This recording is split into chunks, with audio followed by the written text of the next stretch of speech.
En este caso, bueno, teniendo en cuenta todo este contexto y las incertidumbres que seguimos viendo en el horizonte, tenemos que saludar a Miguel Ángel Temprano, es gestor independiente. Miguel Ángel, muy buenas tardes. ¿Qué tal? Muy buenas tardes. Miguel Ángel, además, a colación de uno de tus últimos artículos, en este caso poniendo el foco en el bono soberano. Se titula El bono soberano, la tumba de gobernantes. Y yo quería lanzarte una primera cuestión. ¿Hasta qué punto el movimiento que estamos viendo en el bono español puede delimitar la presidencia de Pedro Sánchez en un momento en el que, recordemos, se termina pronto la legislatura? El año que viene España va a ocupar el puesto que está ocupando en estos momentos Francia, va a asumir la presidencia de turno de la Unión Europea. Es una presidencia que, por supuesto, Pedro Sánchez quiere asumir, pero tenemos un problema, y es que durante lo que dure esa presidencia de turno, que es desde junio del año que viene hasta diciembre, el gobierno que en estos momentos está encabezando esa presidencia no puede convocar elecciones. Sánchez no puede hacerlo después, porque entonces se pasaría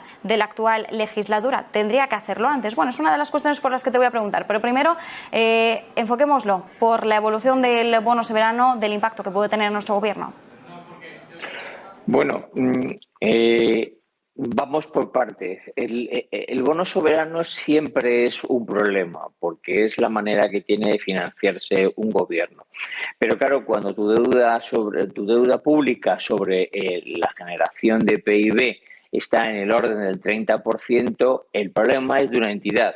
Cuando está en el orden de, como tenemos ahora, del 118%, la entidad del problema cambia completamente. Entonces, no solo la duración media del bono, sino que además el tipo medio de toda tu deuda es crítica. ¿Y por qué es crítica? Porque estamos hablando de que países como España viven en déficit constante.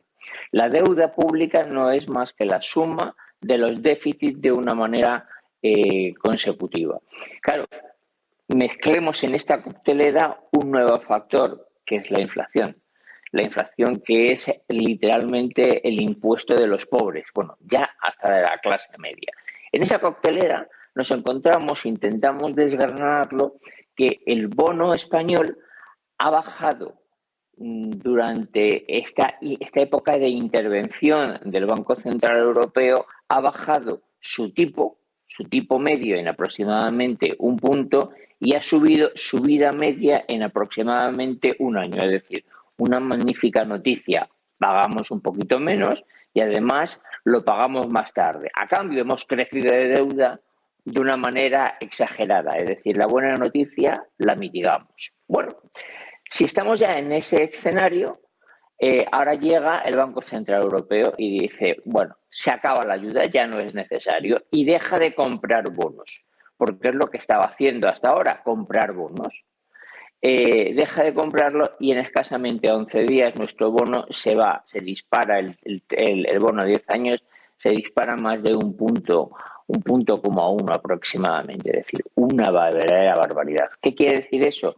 No somos capaces de vivir sin la ayuda del Banco Central Europeo, sin alguien que de una manera artificial salga al mercado a comprar bonos. Eso es una noticia muy mala. Si además analizamos la composición de quién tiene nuestra deuda, nos damos cuenta de que el 44% de nuestra deuda está en manos extranjeras. Buena noticia. Cuando entras y rascas te das cuenta de que es mentira.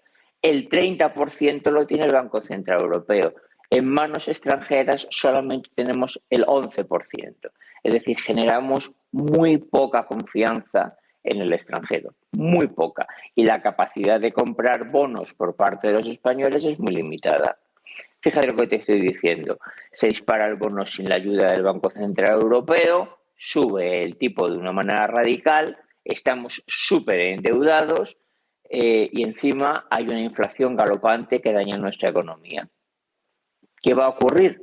Bueno, pues la única alternativa que tenemos es que nos sigan ayudando de manera sostenida el Banco Central Europeo. ¿Y lo va a hacer?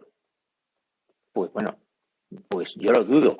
Sobre todo no lo va a hacer sin EDIE, que es técnicamente lo que nosotros necesitamos.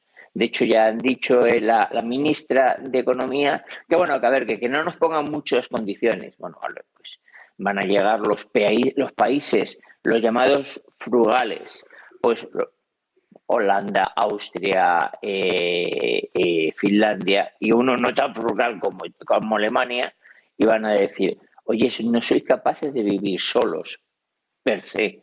Vais a necesitar ayuda durante muchísimo más tiempo. Así que os vamos a poner deberes. ¿Y cuál es el deber primero que nos van a poner? Y solamente me refiero a lo que ocurrió cuando llamaron en su momento a Zapatero para ponerle firme, o lo que ocurrió en Grecia. Oye, esto de indexar las pensiones a la inflación no es viable. Y no es viable en momentos donde la inflación está casi en el 9%. Pero es que tampoco es viable si la inflación baja al 6%. Será viable cuando la inflación esté por debajo del 2%. Pero eso, como decían en el golpe de Estado de Armada, ni está ni se le espera. Así que te puedes encontrar con que la primera obligación que nos ponga Europa ante este escenario tan catastrófico para manejar nuestro bono es que desindexe las pensiones al IPC, que es lo que ha prometido en 7 idiomas y en arameo el presidente del gobierno. ¿Y quién le va a quitar el apoyo? Pues muy probablemente todos los partidos. Todos quieren estar en el poder, pero hay uno que es necesario y que va a estar en el poder siempre, de alguna manera, que es el PNV. Por lo tanto, yo hace una serie de años pensaba de que no iba a ser, bueno, años no, hace un año, de que era inviable el que el gobierno convocase elecciones de manera prematura, es decir, las anticipase, dado a que en el segundo semestre del año que viene está la presidencia europea de turno, y el presidente, yo entiendo que le guste mucho ser presidente de turno de la Unión Europea, pero ahora cada vez veo más complicado que eso ocurra. ¿Qué van a hacer? No lo sé, pero la situación económica para todos nosotros es muy mala. Y sobre todo si el dirigente que tenemos lo que le importa es otra cosa.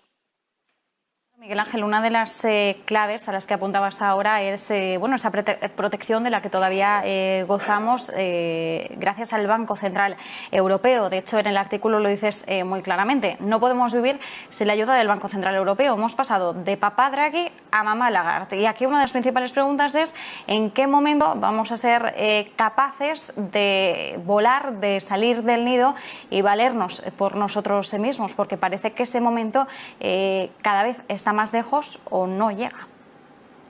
El bono soberano, al final, el bono que emite el país, y fundamentalmente aquel que es a un plazo largo, porque, hombre, el bono a 2 meses, los famosos pagares en España le llamamos de una manera u otra en función del tiempo, pero bueno, da igual, que todos nos entendamos, la deuda emitida a corto plazo es una deuda poco medible o que da poca información, dado a que no tienes tú sabes a muy poco plazo qué va a pasar y no. Pero un plazo largo, no infinito, ni un 30 ni un 50 años, sino 10 años, por eso de referencia marca un poco de una manera bastante más precisa que las anteriores cuál es la confianza que tienen en ti.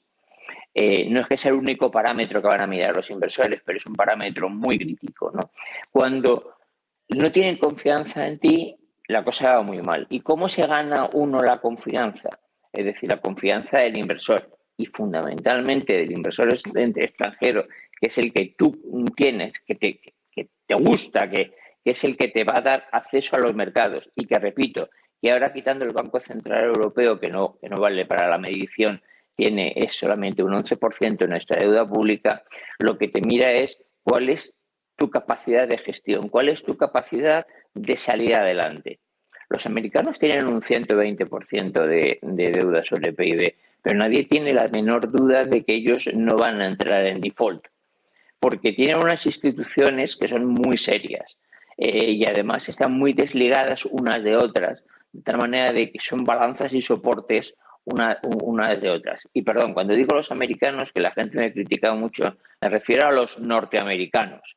Que quede claro, me critican mucho en Sudamérica porque Dicen que hablo de los americanos como sobre todos saben igual, ¿no? Los norteamericanos. Bien, pues entonces, si nuestra gestión, la gestión gubernamental, no es una gestión gubernamental creíble, eso lo vamos a pagar, porque además nuestras bases son muy malas. Nuestras bases son una deuda disparada en el 118% de nuestro PIB. La cosa es muy, muy mala. Y todo el escenario que tenemos es de déficit. Un pequeño detalle. Yo creo que cualquier padre de familia o madre de familia, para que no me tache nadie de machista ni de ninguna otra cosa, es simplemente una expresión, cuando mira el presupuesto de su casa, ajusta los gastos a los ingresos que tiene. Pero como mínimo, uno habría que pedirle que por lo menos sean los gastos corrientes. Bueno, pues en España el déficit primario, es decir, ese que se mide antes de los intereses, ya ha dicho la Unión Europea que prevé que de aquí al año 2032 sea negativo en un 2%. Es decir, que prevé que el gobierno se gaste más de lo que ingresa antes de pagar intereses, el 2% más. Eso es una barbaridad. O sea, eso le sumas el pago de intereses, eso es inmanejable. Si tú no tienes una política económica que va conducida a reducir ello, el mercado te penaliza y te impide lo que tú acabas de decir, de volar solos. Pero está muy bien pertenecer a Europa. Yo soy un firme defensor de Europa y creo que Europa solamente nos ha traído cosas positivas, pero también hay que reconocer que lo que no podemos es decir que tenemos 8 años y que de manera sistemática vivimos de nuestros padres. En algún momento dejaremos de vivir de nuestros padres. No podemos pedirle a los alemanes que hagan por nosotros lo que nosotros no hacemos por nosotros mismos. Por lo tanto, la única cosa que nos quedará es de que si no te ponen los deberes, te los pondrán. Y como a los chavales que se portan mal, le quita la paga. En nuestro caso es, te quito la ayuda, a menos que hagas los deberes. ¿Y los deberes cuáles son? Poner seriedad. Y que esa seriedad haga que tus intenciones claras y reales sean de que el déficit baje. Y que baje al menos el primario. Es que no se puede eso ni consentir, que el déficit primario sea sistemáticamente negativo y que nos parezca razonable. Pues Miguel Ángel Temprano, gestor independiente, nos quedamos con ese análisis. Muchísimas gracias como siempre y bueno, y saludamos a nuestros espectadores latinoamericanos que sabemos que tenemos una amplia audiencia allí. Un fuerte abrazo. Igualmente, Marta.